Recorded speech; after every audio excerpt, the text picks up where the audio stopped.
Bismillahirrahmanirrahim. Alhamdulillahirabbil alamin. Wassalatu wassalamu ala asyrafil anbiya'i wal mursalin sayyidina wa maulana Muhammadin wa ala alihi wa sahbihi ajma'in.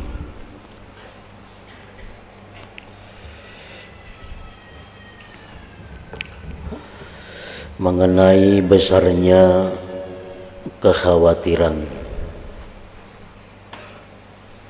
maka ada beberapa sebab.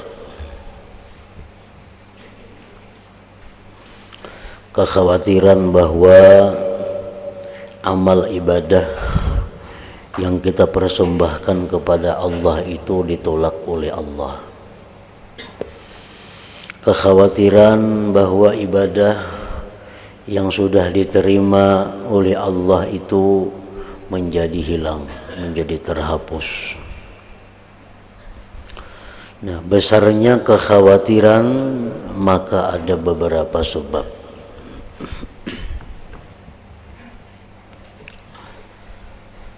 Pertama, yang kita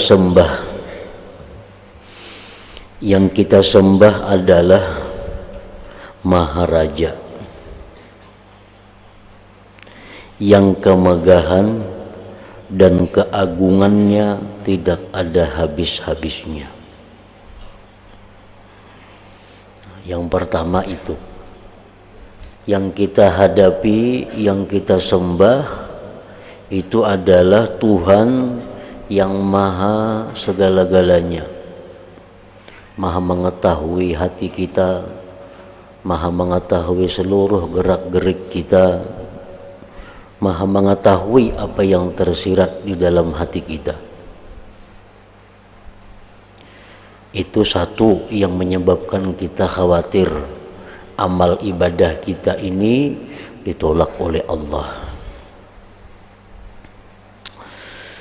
Allah telah memberikan nikmat kepada engkau yang tidak terhitung banyaknya. Berapa nikmat Allah yang diberikan kepada kita, kita kada bisa menghitung dan kada bisa menilai serta kada ada harganya.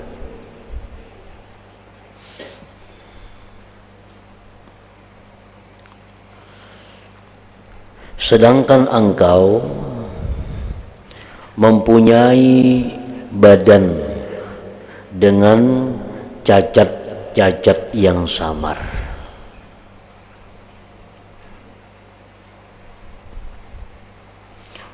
Kita waktu beribadah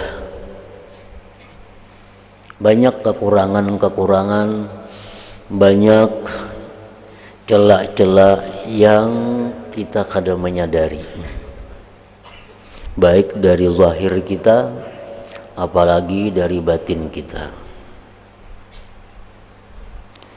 Lagi pula banyak sekali terkena noda, dan tidak sedikit perkara yang dikhawatirkan kalau engkau terpelisit ke dalamnya.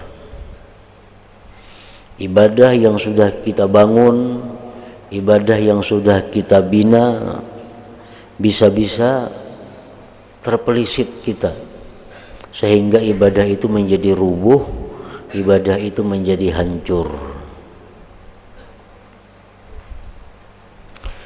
Di samping keinginan nafsu untuk cepat-cepat menuju keterpelisitan itu, maka di dalam tubuh kita ini ada nafsu, yang mana nafsu kita itu selalu mengarahkan kita agar kita ini terpelisit, agar kita ini terjatuh, agar ibadah kita itu menjadi hancur.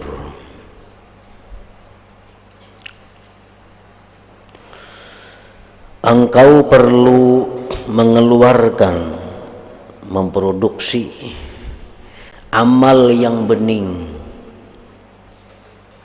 Engkau perlu menerbitkan, menimbulkan amal yang bening. Lagi pula selamat dari badan yang celak. serta nafsu yang senantiasa cenderung kepada kejelikan dan selalu mengajak berbuat buruk. Kita ini dituntut untuk beribadah dengan ibadah yang murni, khalisan lillah. Kita dituntut beribadah dengan ibadah yang murni, yang bening. Sedangkan tubuh kita ini banyak cacatnya. Nafsu kita mengajak kepada yang jahat.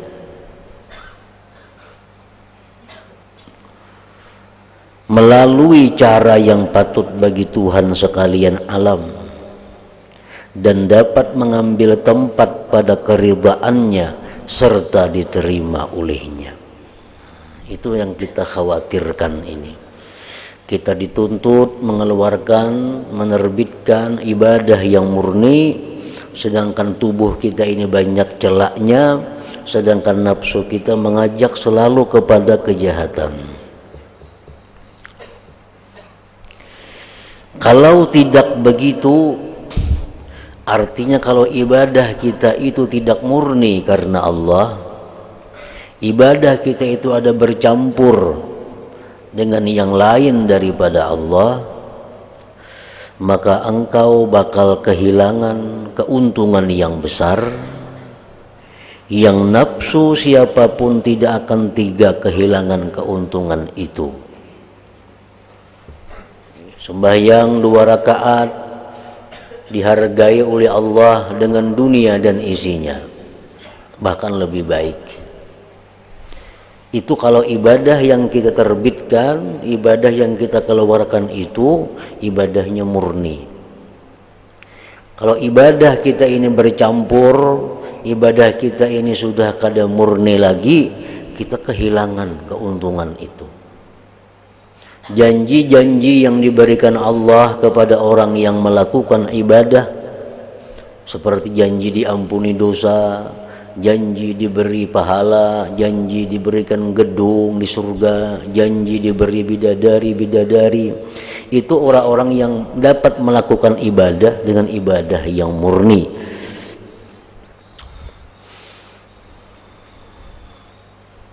Bahkan kadang-kadang engkau menerima cobaan, bencana lantaran amal yang demikian itu.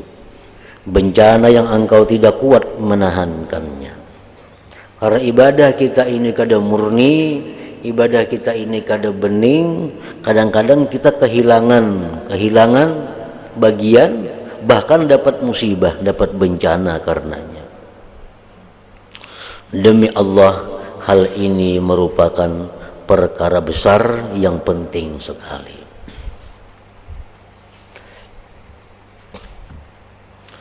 Nah, jadi itulah salah satu kekhawatiran pada diri kita tentang ibadah yang kita persembahkan kepada Allah Subhanahu wa ta'ala.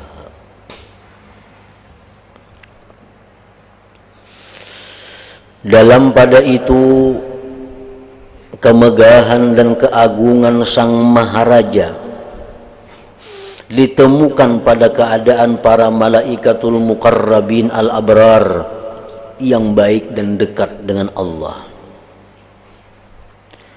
Kita hendak tahu bagaimana agungnya Allah, megahnya Allah. Kita lihat bagaimana ibadahnya para malaikat muqarrabin yang menghadap, melayani, berkhidmat kepada Allah siang dan malam. Sampai-sampai sebagian dari mereka ada yang terus-menerus berdiri sejak diciptakan Allah. Ada malaikat yang tugasnya hanya berdiri menghadap Allah sejak diciptakan malaikat itu. Ada malaikat yang rukuk selamanya. Ada yang sujud selamanya. Ada yang membaca tasbih dan tahlil selamanya. Yang berdiri belum sempurna berdirinya, yang rukuk belum sempurna rukuknya, yang sujud belum sempurna sujudnya, yang membaca tasbih belum lagi menyempurnakan tasbihnya, dan yang membaca tahlil belum menyempurnakan tahlilnya. Sudah tersusul tiupan Israfil yang membuat mereka semua mati.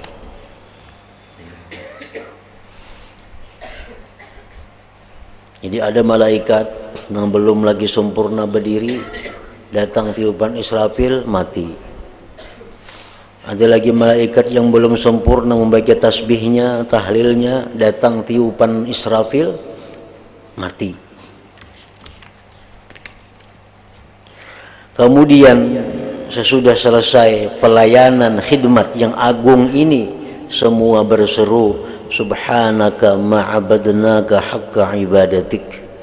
Artinya maha suci engkau, kami tidak bisa menyembah kepada engkau dengan sebenar-benar ibadah kepadamu.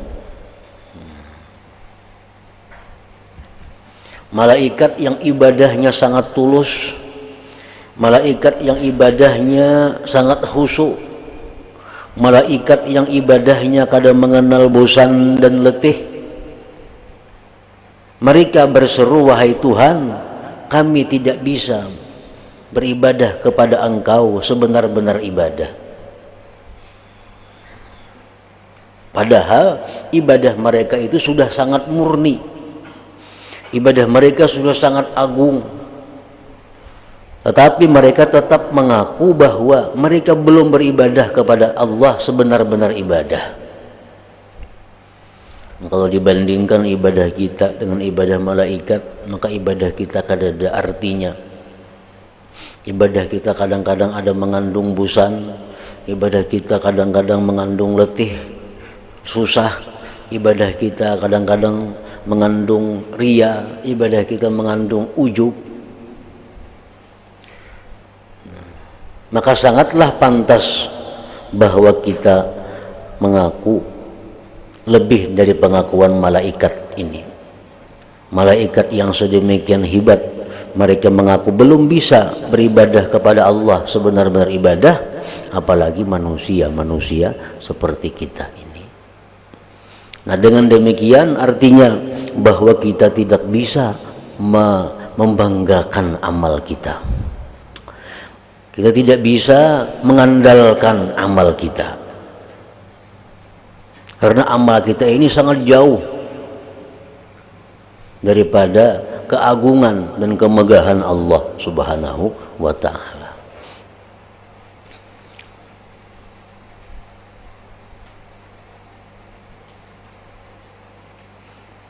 Kadang-kadang kita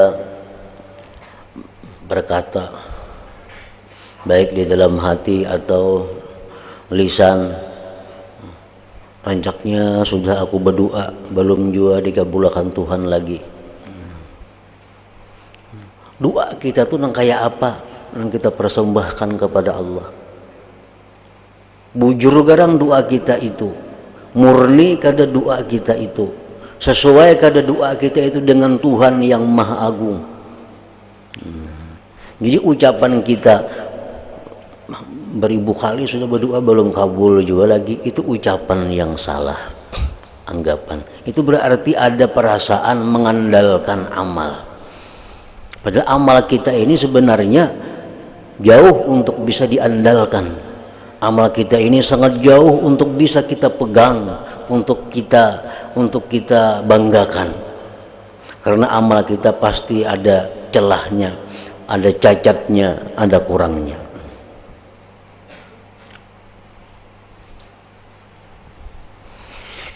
Dan ini pemimpin para utusan, sebaik-baik orang alim, makhluk paling mulia dan paling utama, Muhammad Rasulullah sallallahu alaihi wasallam.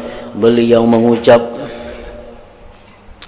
la uhsi sana'an 'alaika anta kama athnaita 'ala nafsik.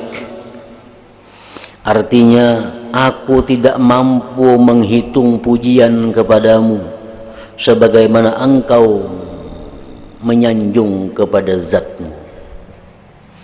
Pujian-pujian yang kita sampaikan kepada Allah itu sebenarnya sangat jauh daripada cukup.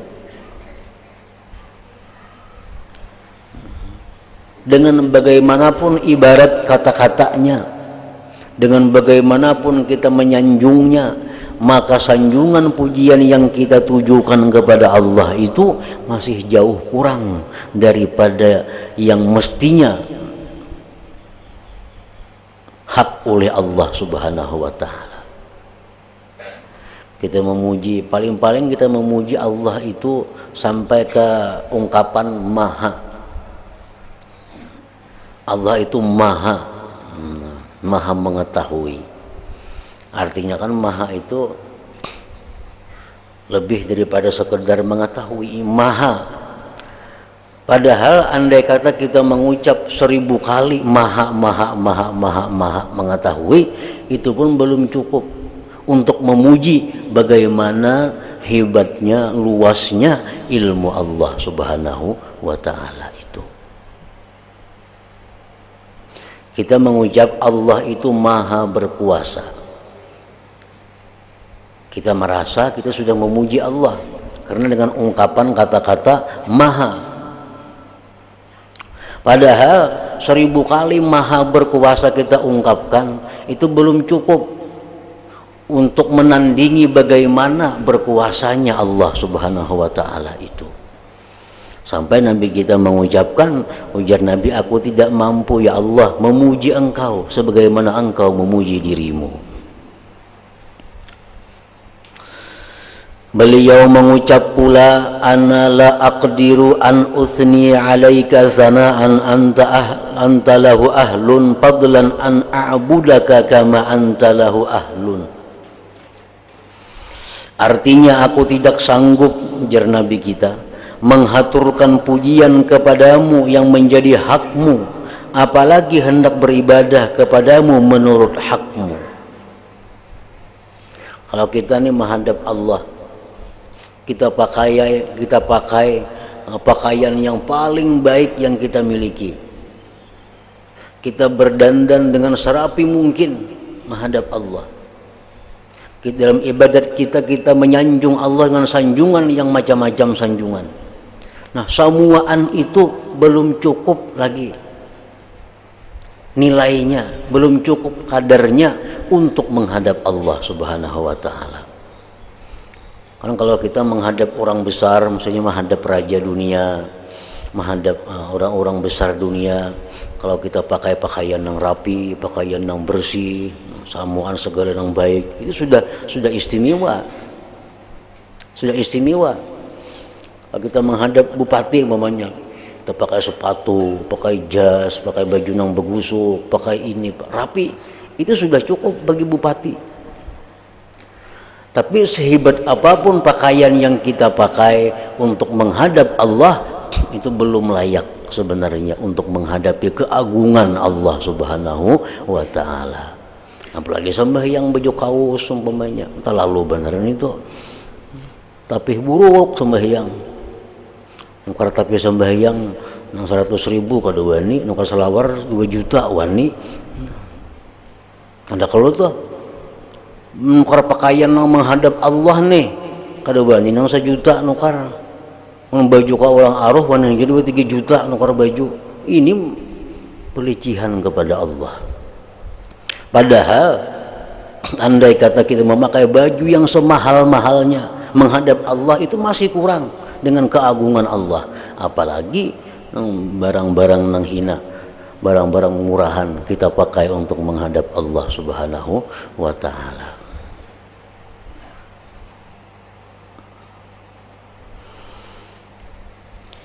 Beliau Rasulullah sallallahu alaihi wasallam bersabda, laisa ahadun yadkhulul jannata bi'amalihi. Artinya tidak ada seorang pun masuk surga lantaran amalnya.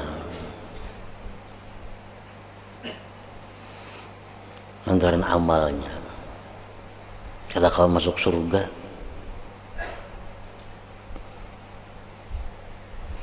Kenapa? Kada kau masuk surga dengan amal.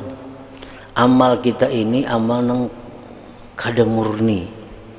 Amal kita ini amal nang banyak cacatnya. Amal kita ini amal nang banyak rusaknya. Nah, andai kata amal kita itu dinilai oleh manusia, sembahyang kita 2 rakaat atau 4 rakaat, manusia nang menghargai paling 50.000 diberinya. Namun berharga 50.000.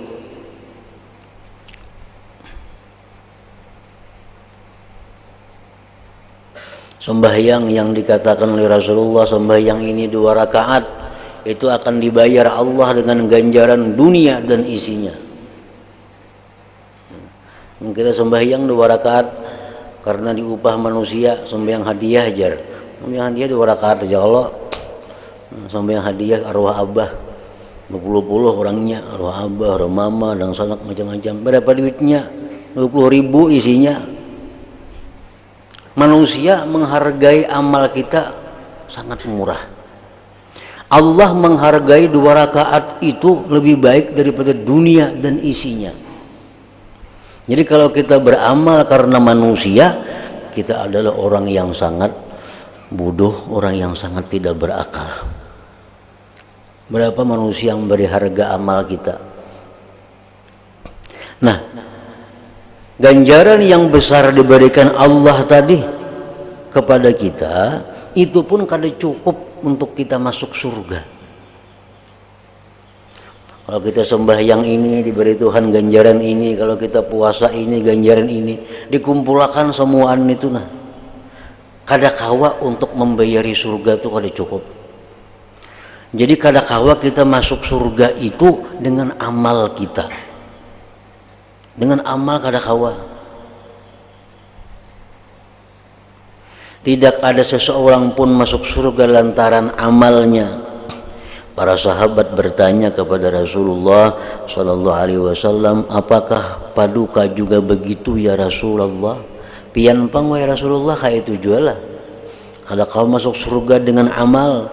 Rasulullah menjawab, "Wala ana illa ayyataghammadani Allah birahmatih." Aku pun tidak dapat masuk surga sebab amalku, melainkan aku dilingkupi rahmat Allah Subhanahu wa taala. Jadi kita masuk surga itu adalah dengan rahmat Allah. Dengan rahmat Allah. Lalu amal kita ini apa gunanya? Kita bakal masuk surga kada lawan amal. Ibnu Mas'ud radhiyallahu anhu mengatakan bahwa kita ini selamat dari titian siratal mustaqim itu dengan kemaafan Allah. Dengan kemaafan Allah. Dengan kemaafan Allah kita bisa menyeberang ke halaman surga. Amal kita kada kau menyelamatkan. Ujar Ibnu Mas'ud. Kita masuk surga pulang rahmat Allah. Memberhitung amal kada kau bayar surga itu. Karena rahmat Allah itulah yang menyebabkan kita masuk surga. Nah, amal kita ini bang sagan apa? Amal kita ini hanya berfungsi untuk jatah-jatah surga. Nah, amalnya banyak dapat surga nang ini, nang amalnya nang sedikit dapat surga ini, nang amalnya kayak ini dapat surga kayak ini. Nah, makin banyak amal, makin banyak diberi fasilitas di dalam surga. Jadi amal ibadah kita ini hanya untuk mendapatkan fasilitas-fasilitas surga. Kalau modal masuk ke surga itu kada bisa dengan amal. Rasulullah pun demikian kata beliau.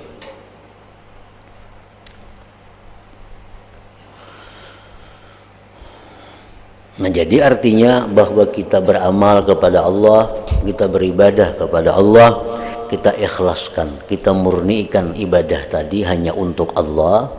Yang kedua, kita jangan menganggap agung ibadah itu. Nah, jangan menganggap ibadah itu bisa kita andalkan. Jangan kita mengakui ibadah-ibadah kita itu luar biasa, jangan. Karena ibadah kita itu kada ada apa-apanya kalau dibanding dengan ibadah para malaikat itu.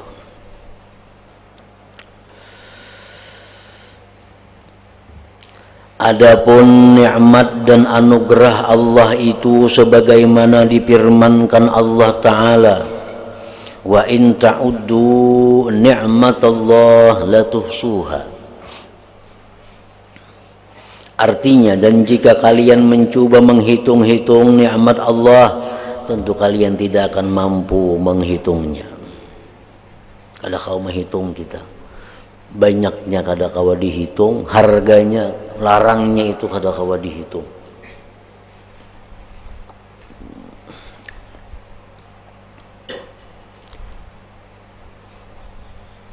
Dan setiap nikmat yang diberikan Allah kepada kita itu kada gratis. Nikmat yang diberikan Allah kepada kita kada gratis.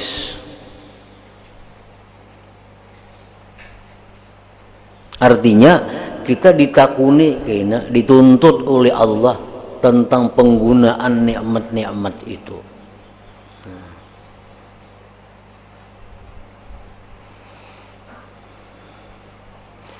Juga seperti apa yang diriwayatkan bahwa kelak pada hari kiamah manusia akan digiring menurut 3 buku catatan. Buku catatan amal baik, buku catatan amal jelek, dan buku catatan nikmat. Ini amal baik kita 1 buku, amal jahat kita 1 buku, nikmat yang kita terima 1 buku.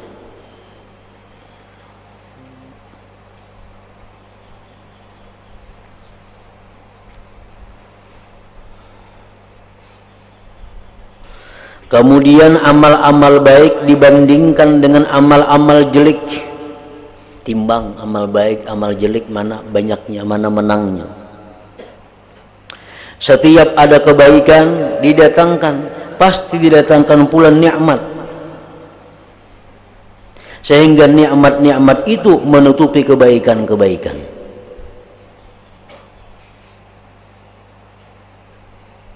Sedangkan perbuatan jelek dan dosa tetap. Nah, maka terserah kepada Allah Subhanahu wa Ta'ala. Kita beramal kebaikan, periksa catatan amal. Aku bersedekah hari anu 10 juta. Didatangkan nikmat Tuhan. Nang 10 juta itu ya Tuhan yang memberikan itu di mana datangnya? Kan aku juga nang memberi. Jadi hilang. Nang perasaan kita rasa bersedekah tuh itu ditantang oleh Tuhan. Ikam bisa 10 juta di mana mencari? Kalau ikam mencari mun kada ku sediakan duitnya ya Tuhan. Kalau ikam mencari mun ikam kada ku ulahkan mata, kada ku ulahkan tangan, kada ku ulahkan batis, dapatlah 10 juta duitnya. Nah, kada dapat 10 juta mungkin kita kada bermata, kada berbatis, kada bertangan. Nah, setiap kali kebaikan yang kita kerjakan didatangkan nikmat Allah. Sembahyang tengah malam datang lagi nikmat. Ingkam kawa sembahyang itu siapa yang memberi kekuatan? Nikmat dari Allah. Ingkam kawa lapang sembahyang malam itu nikmat dari Allah. Setiap kali kebaikan yang kita lakukan didatangkan nikmat, sehingga kebaikan kita menjadi tertutupi, amal ibadah kita menjadi tertutupi dengan nikmat-nikmat Allah. Sedangkan dosa tetap seperti adanya. Makanya tadi orang kada akan bisa masuk surga dengan amalnya kalau kada rahmat Allah Subhanahu wa Ta'ala. Amun dihitung pasti kalah manusia itu. Mengenai cacat dan penyakit nafsu, maka sudah kuterangkan dalam bab nafsu, ujar Imam Ghazali. Perkara yang dikhawatirkan ialah seseorang telah berpayah-payah melakukan ibadah, dan mengalami kesulitan selama 70 tahun sambil melupakan cacat-cacat dan penyakitnya. Kita merasa beribadah sudah 10 tahun, kita merasa sudah berzikir mengamalkannya sudah 5 tahun, kita merasa sudah menuntut ilmu 10 tahun, kita merasa aktif menyumbang ini bantu ini sudah 10 tahun. Tapi kita melupakan aib dan cacatnya itu. Adalah kita merenungkan bahwa sembahyang kurang sudah 10 tahun ini baik ada sembahyangnya. Timbul nang keluar di ungkapan kita, aku sembahyang sudah 10 tahun mengamalkan. Aku bersedekah sudah 10 tahun membiasakan. Nang kita pandang itunya, kita kadang memandang baik kada ibadah nang 10 tahun itu. Nah.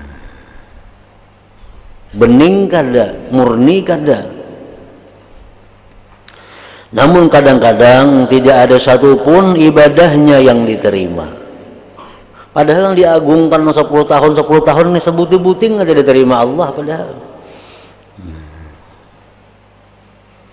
Bahkan ibadahnya yang dikerjakan bertahun-tahun itu rusak seluruhnya hanya dalam waktu sekejap.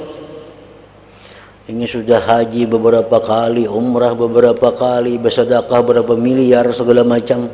Banyak sudah amalnya dan tersimpan di perbendaharaan Allah.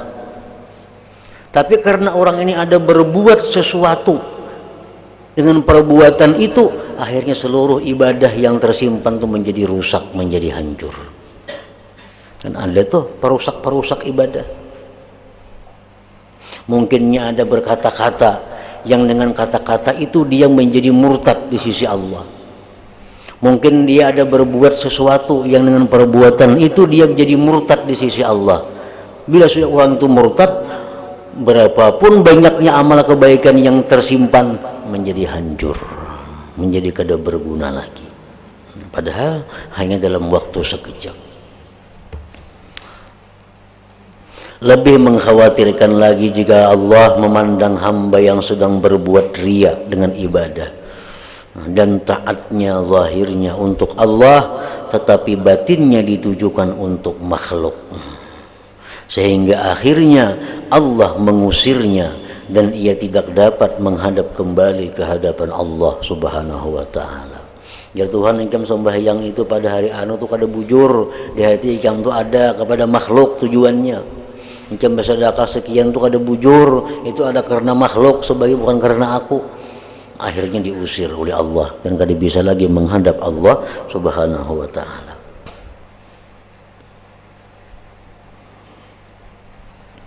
Aku pernah mendengar sebagian ulama, ujar Imam Ghazali, menceritakan tentang Al-Hasanul Basri rahimahullah, bahwa beliau pernah dilihat dalam mimpi sesudah wafat. Beliau ditanya mengenai keadaan diri beliau. Beliau menjawab, aku dihadapkan kepada Allah dan ditanya, hai Hasan, apakah engkau ingat pada hari engkau salat di masjid, tiba-tiba para muslimin pada memandangmu, lalu engkau menambah baik salatmu. Seandainya di permulaan salatmu tidak engkau niatkan demi untukku semata, niscaya hari ini aku usir, ujar Tuhan, dari hadapanku dan aku putuskan hubunganmu denganku sama sekali.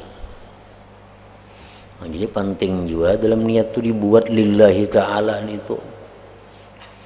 Walaupun itu hukumnya sunat, membuat lillahi ta'ala itu. Usalli fardhu zuhri 4 rakaat itu lillahi ta'ala. Karena ini bisa membaguskan, ada hal-hal yang merusak di pertengahan sembahyang.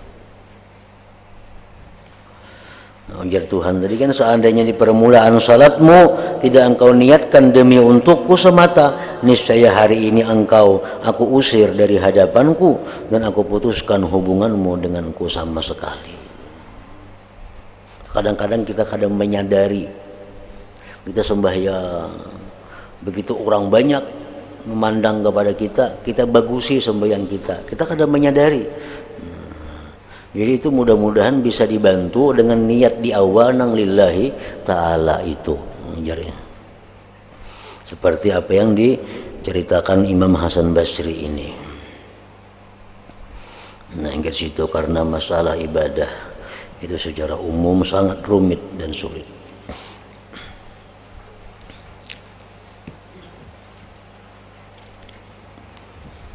Ila hadratin Nabi sallallahu alaihi wasallam al-Fatihah. A'udzubillahi minasyaitonir rajim. Bismillahirrahmanirrahim.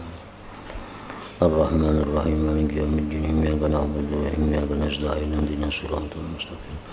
Siratal ladzina an'amta 'alaihim ghairil maghdubi 'alaihim waladdallin. Bismillahirrahmanirrahim. Alhamdulillahi rabbil alamin. Allahumma shalli wa sallim ala sayyidina Muhammad wa alihi wa sahbihi ajma'in. Allahumma ighfir lana ma akhta'na wa ma tahammadna wa ma asrarna wa ma alanna wa ma asrafna wa ma anta a'lam bihi minna. Antal muqaddim wa antal muakhir, la ilaha illa anta. Allahumma nafa'na bima 'allamtana wa 'allimna ma yanfa'una wa zidna fahman wa ilman wa 'amalan wa hudan wa tawfiqan bi rahmatika ya arhamar rahimin. Sallallahu alaihi wasallam Muhammad wa alihi wasallam. Alhamdulillah rabbil alamin.